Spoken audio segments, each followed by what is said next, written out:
How are you today? I'm Melissa, and this is Hang In There. I'm really glad you're here. This episode is part of a series, and today, this one is for my siblings. For the relationships that always felt like they'd be there, and for how that can change. Quietly, over time, before you even realize it.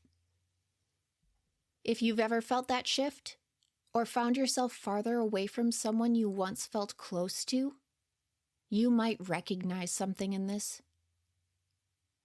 You can listen at your own pace.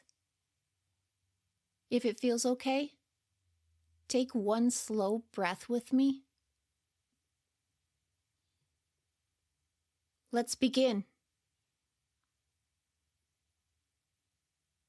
There's a photograph I think about sometimes. All of us sitting at the end of the driveway, in the little dirt patch where the street meets the sidewalk, where Mom would plant her flowers every year. We're in shorts, smiling. Someone is holding me, and I'm about 3 years old. And looking at that photo, we just look happy. Like we didn't have a care in the world. Like nothing had happened yet. Like nothing ever would. I love that photo. And sometimes it makes me sad. Because I know what came after it. I didn't know then how much would change. How quietly it would happen. How one day I would look back at that photo and try to remember what easy felt like. But back then, easy was just what it was. I grew up with all of you around me. Different relationships with each of you. Sometimes close, sometimes not as much. But you were always there. And being the youngest, I counted on that. I watched all of you grow up. Dating, jobs, school, leaving home. And even as things changed, I still felt like you were there.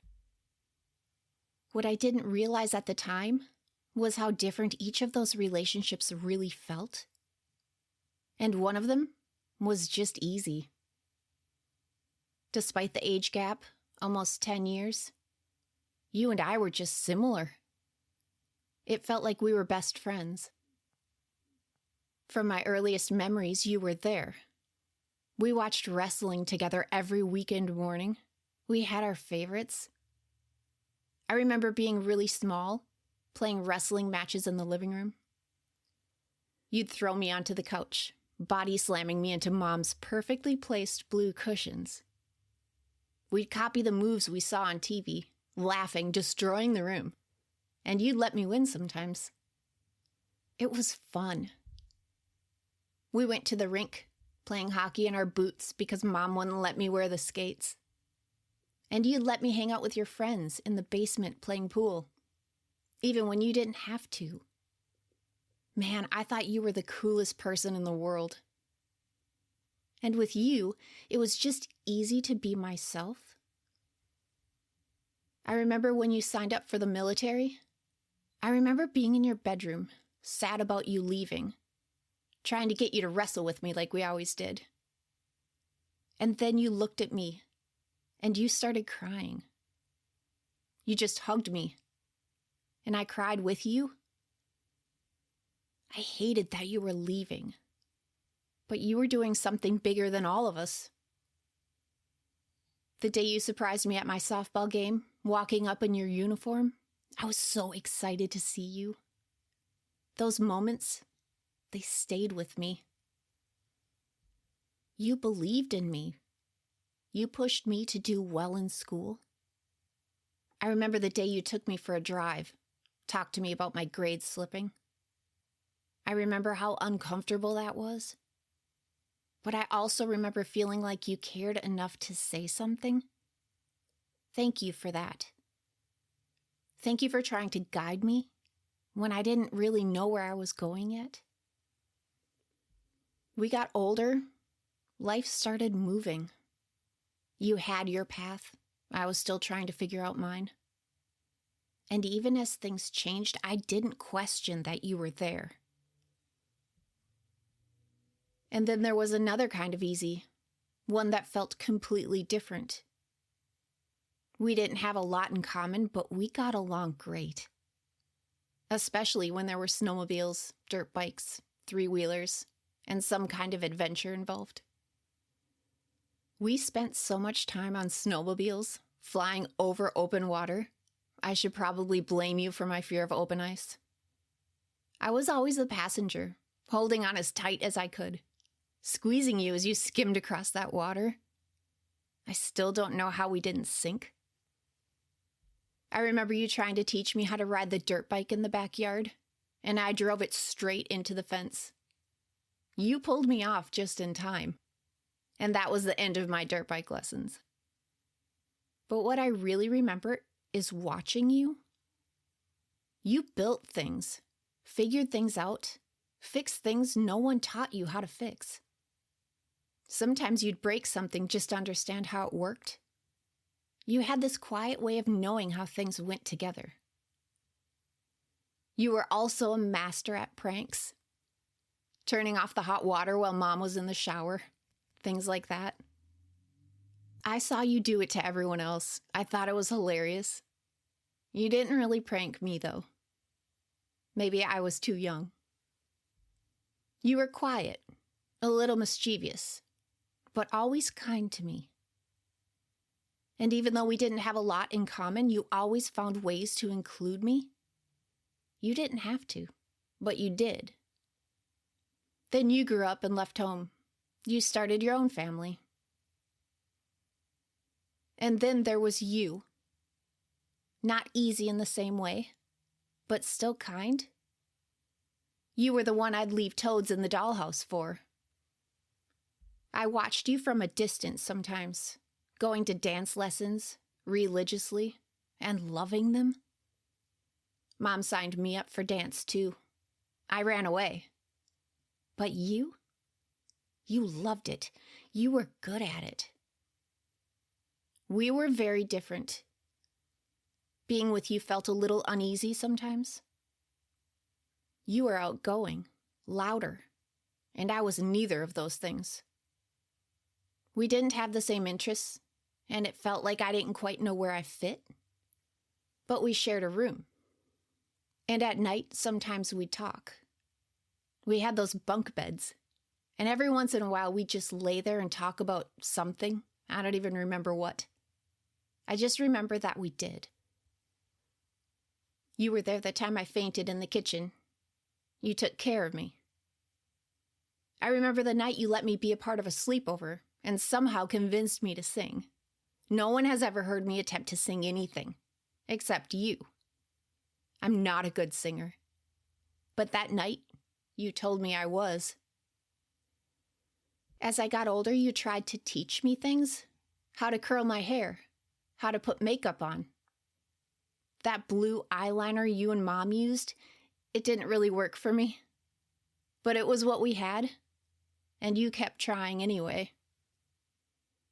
We'd go shopping and split off. You to the girls' section, me to the boys'. Sometimes you'd convince me to wear your clothes to school. You didn't know. I kept my coat on all day. We were different. You knew it, I knew it. But I was watching you. More than I realized at the time. We weren't ever really close, living our own lives as sisters. But when something big happened, you were still the first person I told. I watched all of you grow up and leave home. You all did it differently. And then it was my turn. Being the youngest, I didn't really have a plan. I was trying to figure mine out. I remember feeling this pressure to have it all together because it seemed like you all did, to get it right. So when I got pregnant and got married, I went all in. Being a good wife, being a good mother, doing it the right way.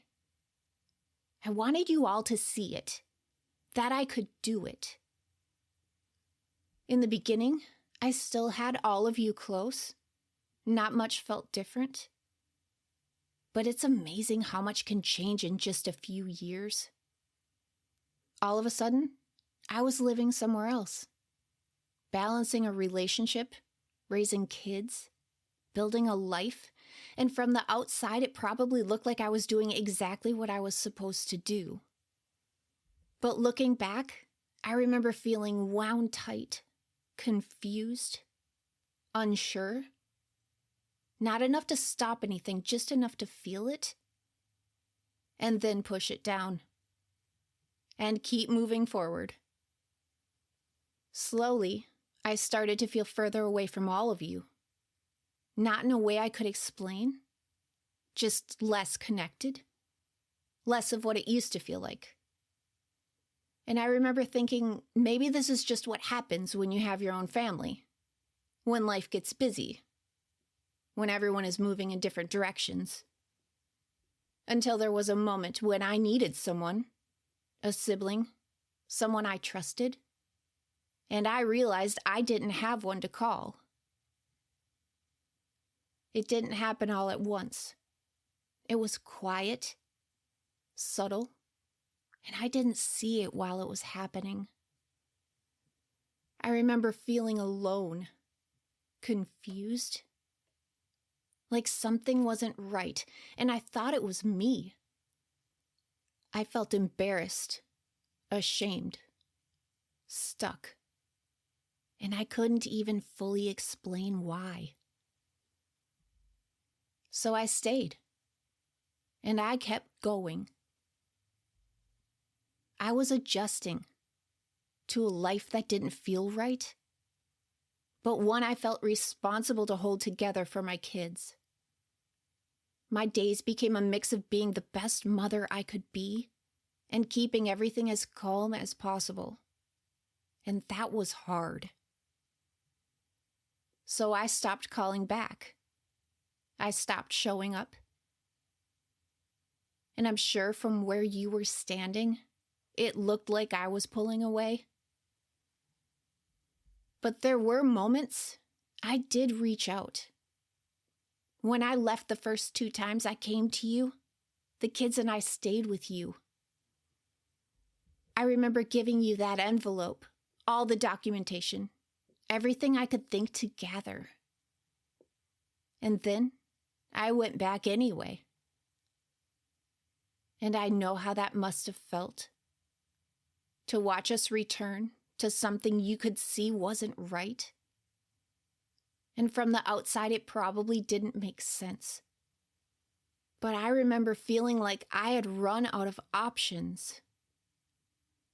And after that, things changed. The place I'd gone to, the place that had felt safe, even briefly, wasn't there in the same way anymore. I felt that shift, not all at once, but enough to know I couldn't go back there again. That door was closed. And that's when everything tightened. The email. The moment that broke my closest relationship. I remember the argument that started it. I remember thinking, this isn't that bad. We'll work it out. It wasn't personal, but something felt different. I couldn't calm things down. And the harder I tried, the worse it got. I'd heard it before, that I valued your opinion too much, that I shouldn't depend on you like that loyalty meant something different. I'd been hearing that for a long time. This wasn't really about you. It was about the closeness we had. The fact that I trusted you, that I valued your opinion, that I had somewhere to go that didn't involve him. And that had been a problem for a long time. So when the chance came to damage that, it was taken. And I was handed the words to do it. And somewhere in that moment, I think part of me knew, or maybe I didn't. I'm still not sure. That's what dissociation does. It protects you from what you can't afford to feel in the moment. But even if I had known, even if I had seen it clearly, what could I have done? My kids were nearby. Saying nothing felt like the only option. And so I sat there. The room was warm. It was sunny.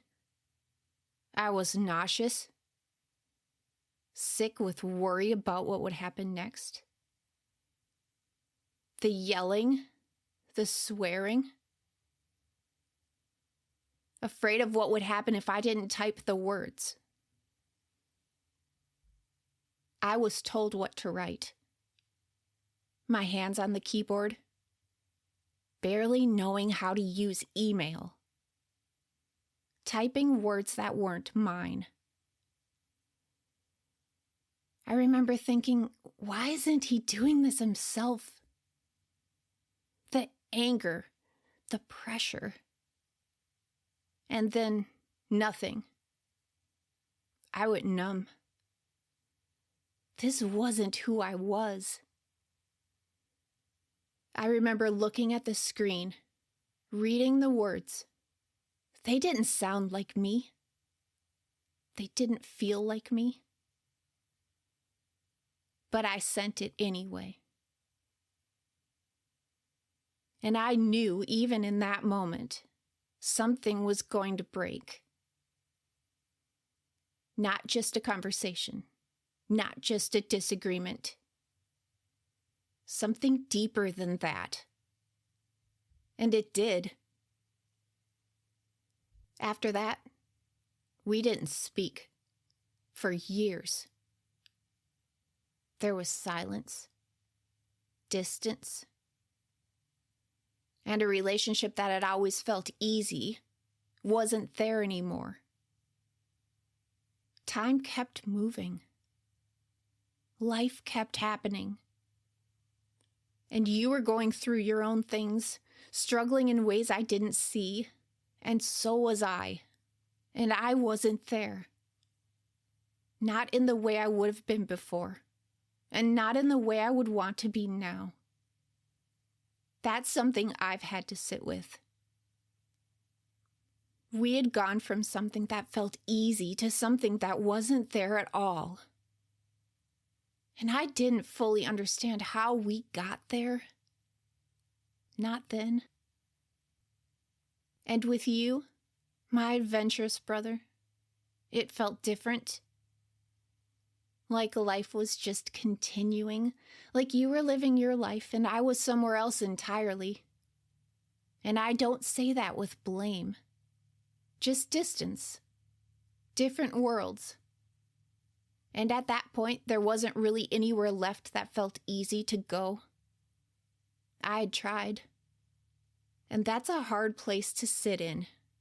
A place where nothing feels clear, not knowing how you got there, and not knowing how to get out. Before we go any further, let's slow things down for a moment. If this sounds too familiar for you, as a survivor or someone who loves one, see if you can take a moment to ground yourself. Look around you. Find something in the room you can focus on. Maybe notice your breath. Feel your lungs fill up with air and release it slowly. We are strong. We are not alone in this. If you'd like, take one deep breath with me.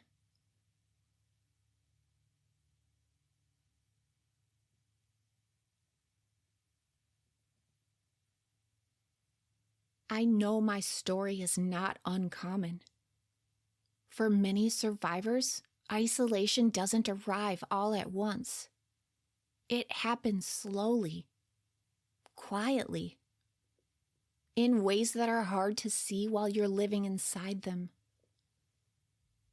You start taking up less space, saying less, sharing less. Not because you want to pull away, but because it feels safer not to. Your world gets smaller. And after a while, that starts to feel normal. And from the outside, it can look like someone is pulling away, choosing distance, disappearing by choice. But that's rarely what's happening. What's actually happening is that someone is trying to survive, trying to keep the peace, trying to protect the people they love from something they can't fully explain yet. And if you are a family member who watched someone you love drift away, please hear this. It wasn't about you. And it wasn't really their choice. And if you are a survivor who lost relationships during the hardest years, none of it was your fault. You were doing the best you could with what you had. What I've come to understand is it's common for survivors to carry a lot of grief, not just for what happened, but for what was lost along the way, relationships, time, versions of ourselves we can't quite get back. And grief doesn't always look like sadness. Sometimes it looks like anger. Sometimes it looks like numbness. Sometimes it looks like not being able to explain why something still hurts. But naming it can change something, because grief is allowed to be here. It makes sense, and it's part of healing. And part of understanding that grief is understanding what caused it. It took me a long time to understand this. What we're talking about has a name: coercive control. And it's important to name it, because it's not always loud, and it's not always obvious. Sometimes it's quiet, strategic. It finds what matters most to you and it uses it. Your relationships, your trust, the people you loved most. And it damages those things so that you have less to hold on to, less support, fewer options to leave. There's no shame in becoming isolated. And there's no shame in watching from a distance, not knowing how to help. This is not about blame. It's about giving language to something really hard to explain, so we can recognize it and reduce the shame on both sides. Because distance doesn't always mean a relationship is gone. And those conversations can still happen. I didn't talk to my brothers for years, and when I finally left, they showed up with almost no notice. They helped me move everything out. They worked all day, stayed late, put my beds together, tried to make my place feel safe. We ordered pizza, no plates, no cups. And it ended up being one of the best days. They were sweaty, exhausted, but they showed up for me. And you and I, my sister, we talked. I apologized for things I'd been carrying for a long time. And I remember being surprised when you told me how sorry you were for letting me go, for feeling like you should have done more. We're all still working on it, trying to build something that feels honest, healthy, after a lot of hurt. And I'm really proud of that.